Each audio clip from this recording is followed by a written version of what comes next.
আসসালামু আলাইকুম এভরিওয়ান। আজকে হাজির হয়েছি বাঙালির অত্যন্ত জনপ্রিয় কচু বাটা রেসিপি নিয়ে। অত্যন্ত সহজ এই কচু ভর্তা রেসিপি দিয়ে দুপুরবেলা গরম গরম ভাত খেতে কিন্তু দারুণ লাগে।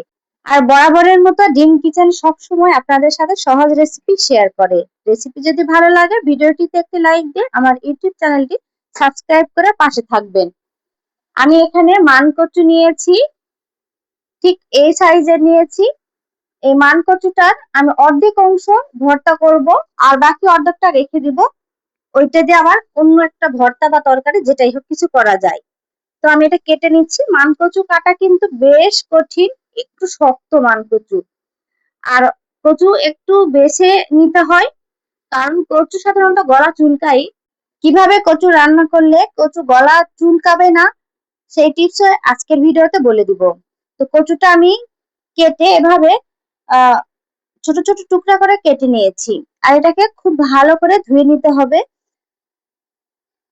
এটাকে আমি খুব ভালো করে ধুয়ে নিব।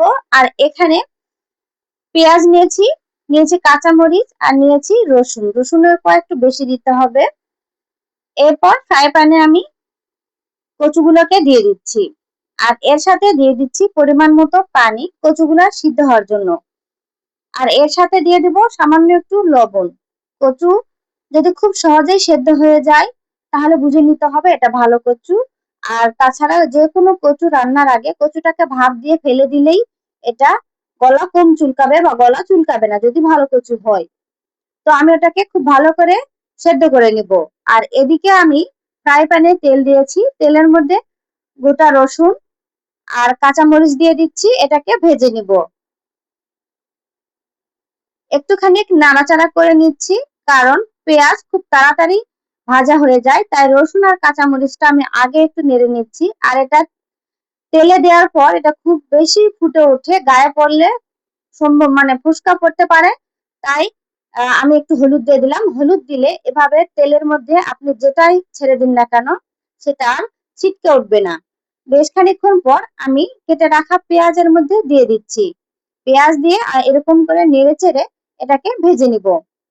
একদম কালো করে পুড়ে ফেলা যাবে না, খুব সুন্দর ব্রাউন কালার হয়ে আসলে এটাকে আমি উঠিয়ে নিচ্ছি। তো সবগুলো উঠে নেওয়া হয়েছে।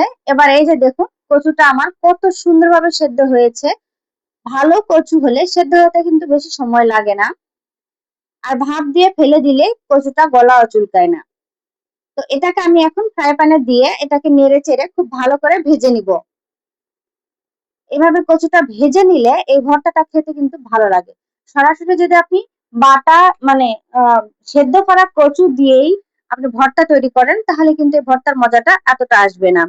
আর এভাবে যদি কচুটাকে আবার ভেজে নিয়ে সুন্দরভাবে এভাবে ভর্তা করেন খেতে খুবই ভালো লাগে। তো পেঁয়াজ রসুন ভাজা, এর সাথে আমি কচুটাকে পাটায় বেটে ভর্তা করে নিয়েছি। আর এবার এখানে লবণ আর সরিষার তেল দিয়ে হাতে একটু মেখে নিও।